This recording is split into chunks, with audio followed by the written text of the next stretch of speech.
Innal hamdalillah nahmaduhu wa nasta'inuhu wa nastaghfiruh wa natubu ilayh wa na'udzu billahi min syururi anfusina wa min sayyiati a'malina.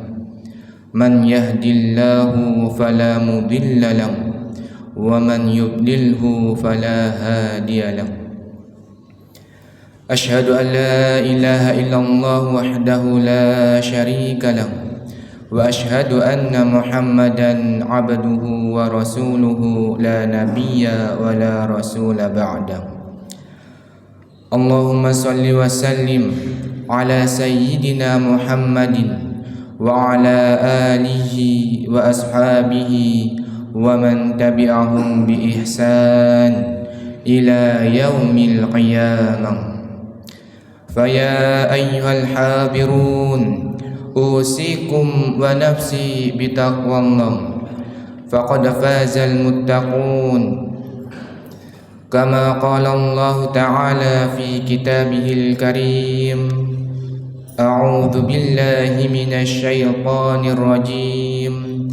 Ya ayyuhalladzina amanu taqullaha haqqa tuqatih wa la tamutunna illa wa antum muslimun. Wa qala Rasulullah sallallahu alaihi wasallam, qul amantu billahi thumma istaqim. Ma'asyiral muslimin, sidang Jum'ah rahimani wa rahimakumullah.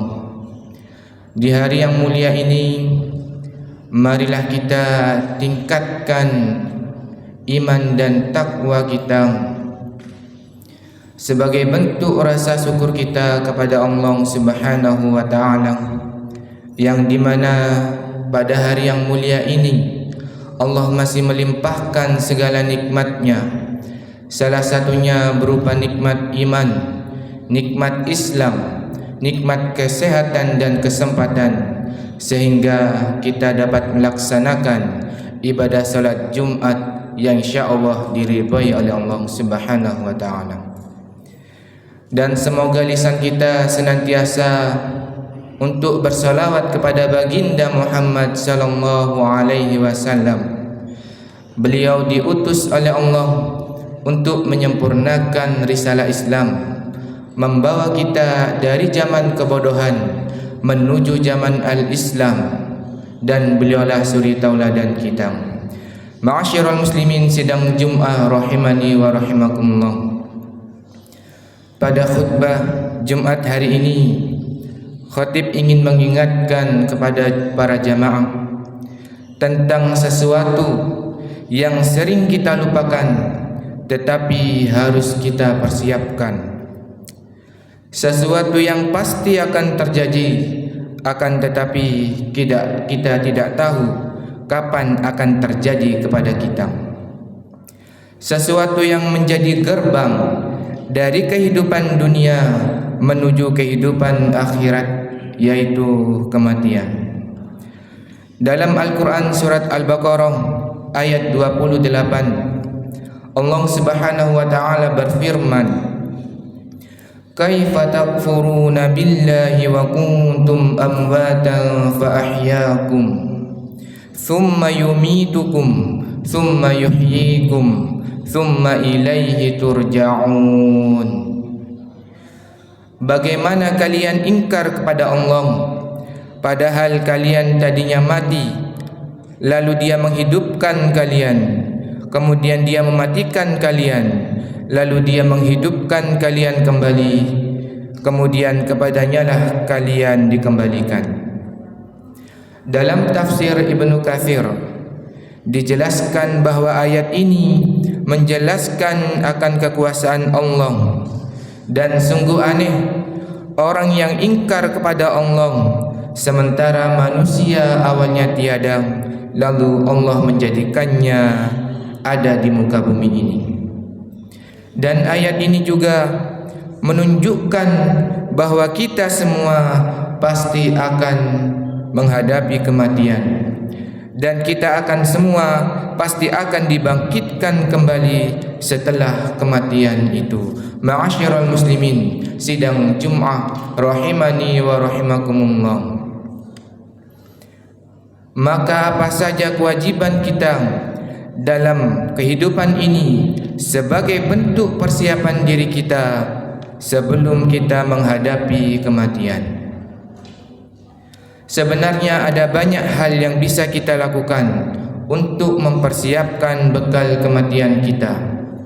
Akan tetapi pada kali ini kami akan membahas 3 hal yang bisa kita persiapkan untuk bekal menghadapi kematian. Ma'asyiral muslimin, sidang Jum'ah rahimani wa rahimakumullah. Bekal yang pertama yaitu beramal sebaik mungkin. Dalam Al-Quran, Allah Subhanahu wa ta'ala berfirman, surat Al-Mulk ayat 1-2. Tabarakalladzi biyadihil mulku wa huwa ala kulli syai'in qadir.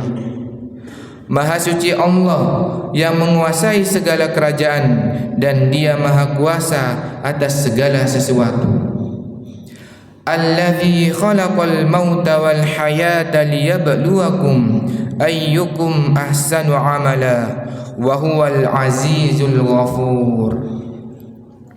Yang menciptakan mati dan hidup untuk menguji kalian, siapa di antara kalian yang lebih baik amalnya, dan Dia maha perkasa, maha pengampun. Rasulullah SAW menjelaskan seperti apakah amalan yang terbaik itu. Dalam hadis sahih yang diriwayatkan oleh Abu Hurairah radhiyallahu an, Rasulullah SAW bersabda, "Fa inna khairal amali adwamuhu wa in qalla." Sesungguhnya sebaik-baik amal adalah amal yang rutin, amal yang istiqamah, berkelanjutan meskipun amal itu sedikit.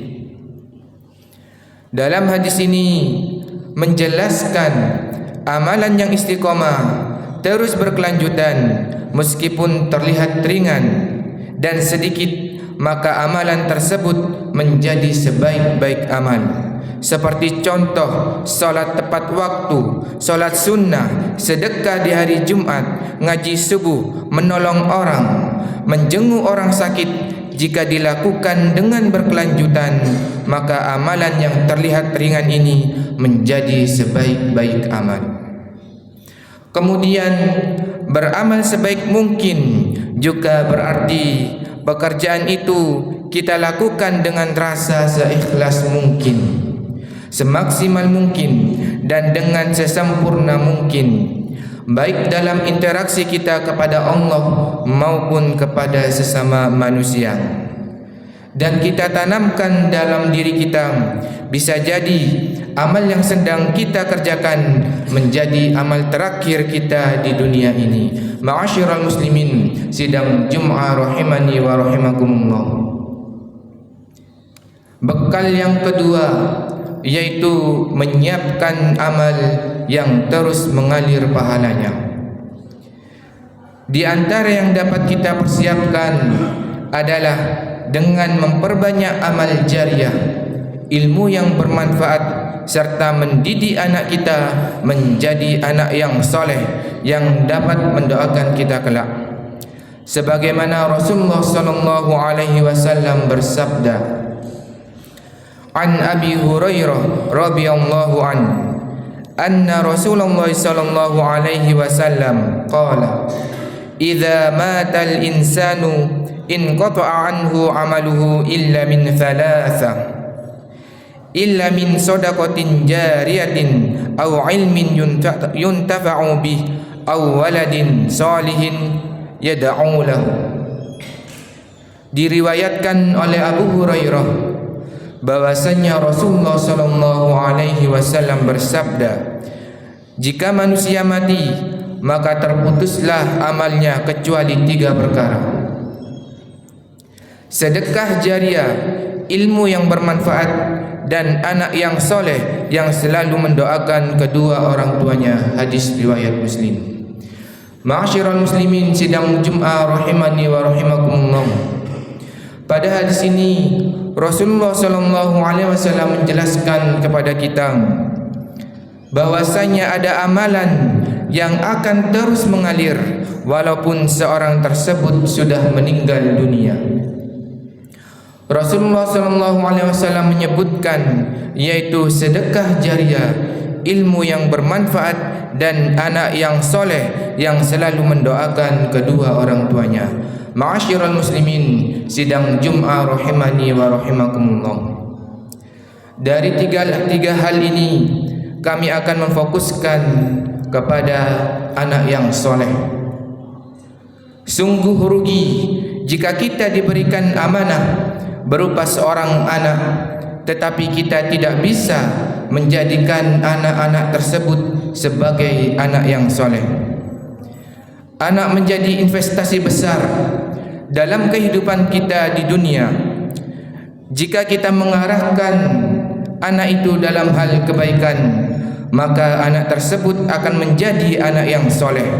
Akan tetapi jika kita mengarahkan anak tersebut kepada kejelekan, maka dia akan menjadi sesuai apa yang kita arahkan. Sebagaimana Rasulullah sallallahu alaihi wasallam bersabda, kullu mauludin yuladu 'alal fitrah fa abawahu yuhawwidanihi aw yumajjisanihi aw yunassiranihi. Setiap anak yang lahir dilahirkan di atas fitrah, yaitu suci. Kemudian kedua orang tuanya lah yang menjadikannya, yang mengarahkannya dia sebagai seorang Yahudi atau Majusi atau Nasrani. Hadis riwayat Bukhari dan Muslim. Ma'asyiral muslimin sidang Jum'ah rahimani wa rahimakumullah. Apa gunanya anak yang memiliki harta yang sangat melimpah, memiliki rumah yang sangat mewah, memiliki kendaraan yang sangat bagus dan memiliki jabatan yang sangat tinggi, tetapi ketika kedua orang tuanya meninggal, dia tidak tahu bagaimana berdoa untuk kedua orang tuanya. Dia tidak tahu bagaimana beramal untuk kedua orang tuanya, dan dia tidak paham jika kedua orang tuanya di dalam kubur menunggu dan menanti doa dari dirinya. Ma'asyiral muslimin sidang Jum'ah rahimani wa rahimakumullah. 3 amal yang akan terus mengalir akan kita dapatkan pada diri dan jiwa anak yang soleh. Sedekah jariah.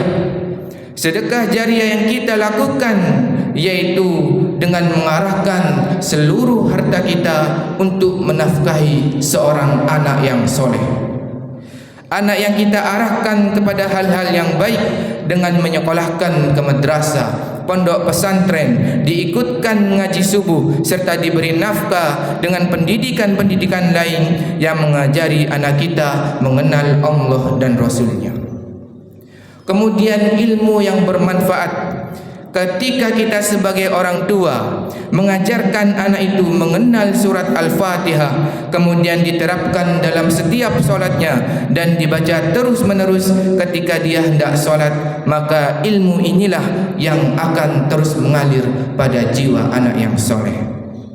Jangan sampai selama kita memiliki anak, kita tidak pernah sedikit pun mengajarkan anak kita untuk mengenal Allah dan Rasulnya.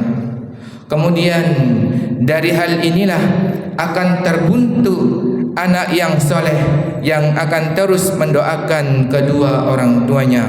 Maka dalam hal ini anak yang soleh sangat memberikan manfaat kepada kedua orang tuanya. Ma'asyiral muslimin sidang Jum'ah rahimani wa rahimakumullah.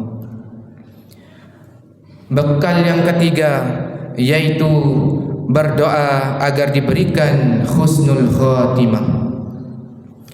Di antara tanda husnul khatimah ialah apabila ia mengucap kalimat la ilaha illallah di akhir hayatnya.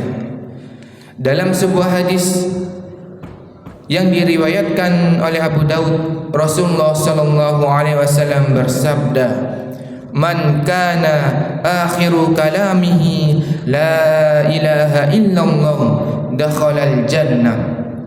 Barang siapa yang akhir perkataannya adalah la ilaha illallah, maka dia akan masuk surga.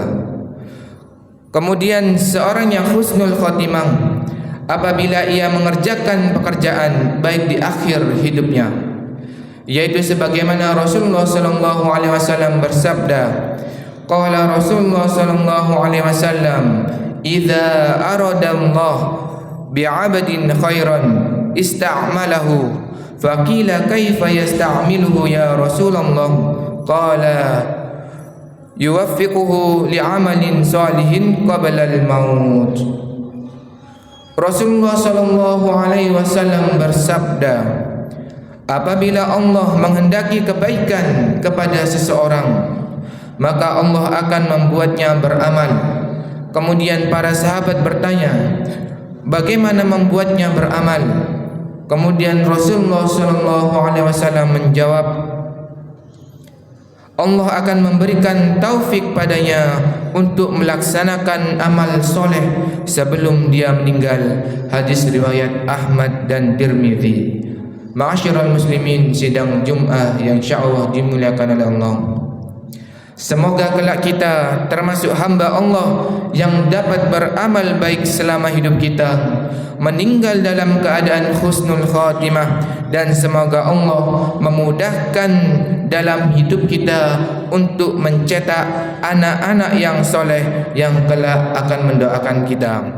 Barakallahu li wa lakum fil Qur'anil azim wa nafa'ani wa iyyakum bima fihi minal ayati wa dzikril hakim wa taqabbalallahu minni wa minkum tilawatahu innahu huwas samiul alim.